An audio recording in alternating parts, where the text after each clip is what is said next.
Ustaz akan jawab beberapa soalan antara lain.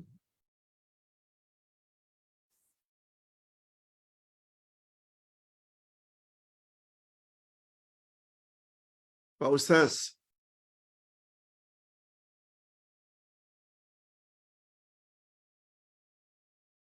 apa hukum tawaf wida atau tawaf wada, tawaf selamat tinggal bagi mereka yang mengerjakan umrah? Begitu pertanyaan yang Ustaz terima pagi ini dari jemaah yang berada di Mekah. Ustaz ulang sekali lagi.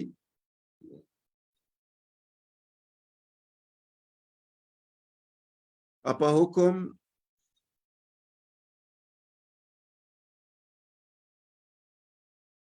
buat tawaf selamat tinggal ketika kita akan meninggalkan Mekah bagi orang yang umrah?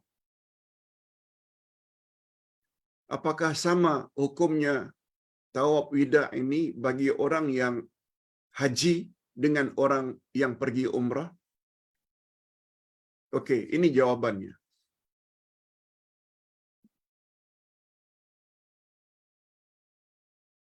Terhadap orang yang pergi haji, tawaf wida atau tawaf selamat tinggal, dia adalah termasuk ke dalam wajib haji. Wajib haji. Mesti dibuat.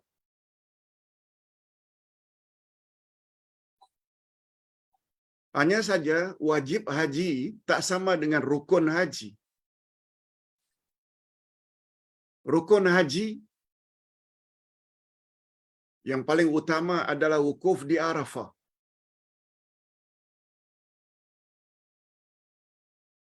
Tawaf ifadah, tawaf haji, sa'i, semuanya itu rukun-rukun haji. Tahallul, kalau tak buat, tak sah haji.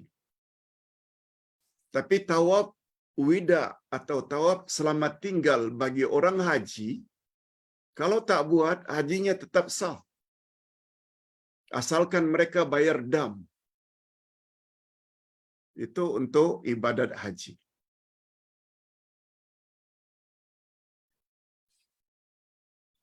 Adapun tawaf wida atau tawaf selamat tinggal untuk umrah, para ulama berbeza pendapat. Ada yang mengatakan tidak wajib, dia hanya sunat. Karena ketiadaan hadis khas menyatakan wajib tawaf wida bagi orang yang umrah. Tak ada. Sebagaimana yang Rasulullah sebut. Kemestian atau kewajiban tawaf wida untuk haji. Itu ada dalilnya. Namun demikian ada juga yang mengatakan tetap wajib. Sebab perintah Allah tawaf wida untuk haji termasuk ke dalamnya tawaf wida untuk umrah. Itu pandangan. Tapi Ustaz bila ditanya cenderung kepada tidak wajib. Hukumnya hanya sunat. Bila buat bagus, bila tidak buat umrahnya tetap sah dan tak perlu bayar dam. Tak perlu bayar dam. Ustaz cenderung kepada tawaf wida untuk umrah hanya sunat, bukan wajib. Wallahu a'lam.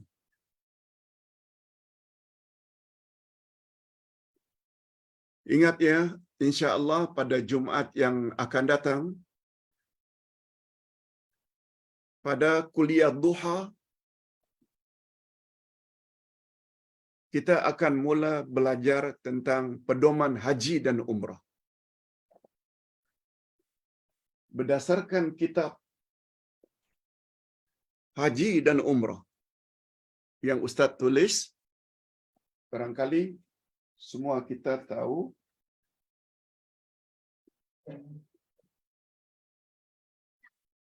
kitab Haji dan Umrah.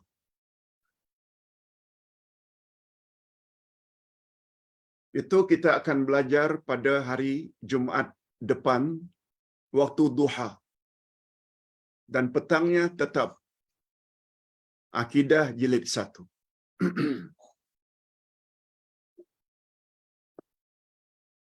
Ini bukunya. Stoknya masih ada. Kalau jemaah ingin memiliki, boleh cari dalam Shopee. Hadirin dan hadirat serta para pemirsa yang saya hormati, adapun pertanyaan yang kedua. Rasulullah sallallahu alaihi wasallam pernah bersabda, tidak ada satupun penyakit yang turun dari langit kecuali bersamanya Allah juga turun penawar atau obat. Kecuali penyakit tua. Itu memang tidak ada obatnya. Tua terus tua. Lansia. Hadis sahih. Tidak ada satupun penyakit yang turun dari langit kecuali bersamanya Allah turunkan obat atau penawar. Kecuali penyakit tua. Tapi Pak Ustaz membuat saya jadi confused. Ada doktor yang mengatakan bahwa penyakit itu tak ada obatnya. Bukankah itu bermakna dia seolah-olah lebih tahu daripada Allah?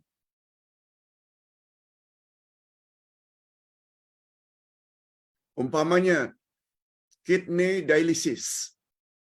Tak ada obat untuk memperelok buah pinggangnya.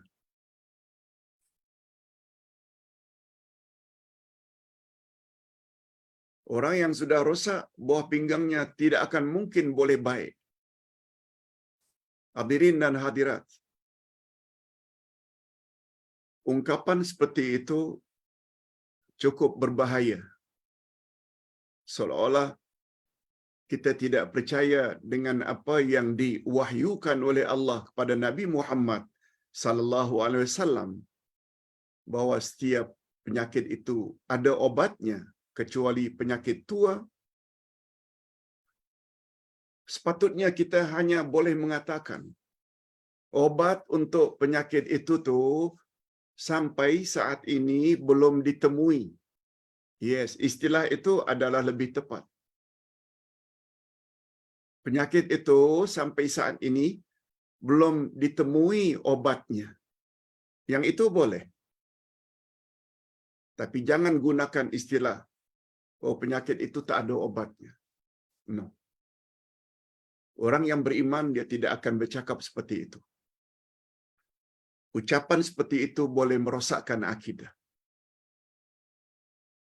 Nah, Ustaz kira cukup sampai di sini dulu pertemuan kita pada hari ini.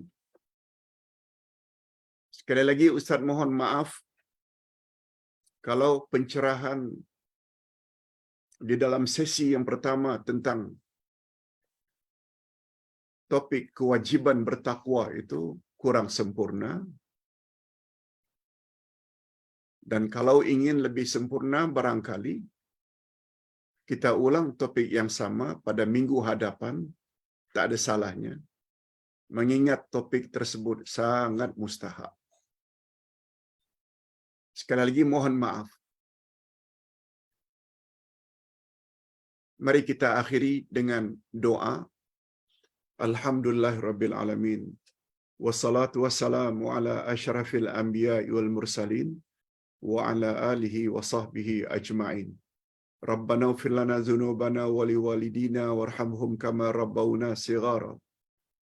Rabbana hab lana min azwajina wa dzurriyyatina qurrata a'yun waj'alna lil muttaqina imama.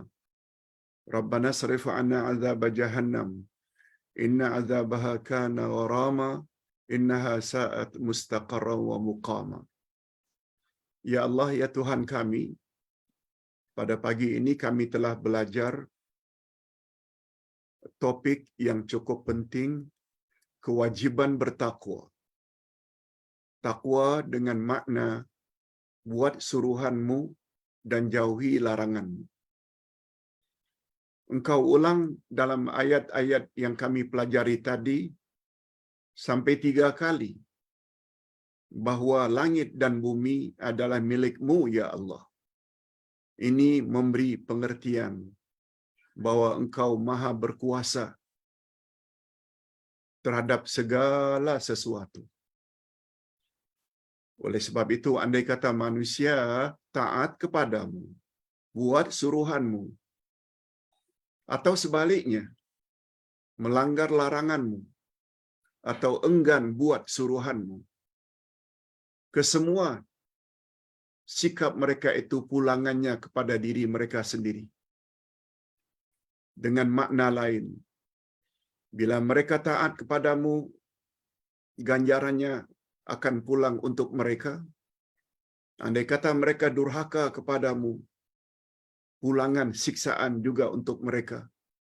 Sedikit pun ketaatan mereka tidak menambah ketinggian dan kebesaranmu, sebab engkau senantiasa agung dan besar. Dan keingkaran manusia terhadapmu sedikit pun tidak menjejaskan kehebatanmu, ya Allah. Sebab engkau maha kaya lagi maha terpuji. Engkau tidak memerlukan kepada sesiapa pun. Tetapi justru sebaliknya, semua makhluk memerlukan kepadamu. Anta ghaniyun, engkau maha kaya. Wa nahnu fuqara, dan kami semua adalah fakir. Fakir dengan makna sangat berhajat kepadamu. Wa sallallahu ala nabiyyina Muhammad wa ala alihi wa sahbihi ajma'in. Subhana rabbika rabbil izzati amma yasifun.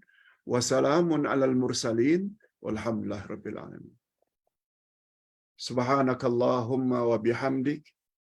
Asyhadu an la ilaha illa anta. Astaghfiruka wa atubu ilaik. Wassalamualaikum warahmatullahi wabarakatuh.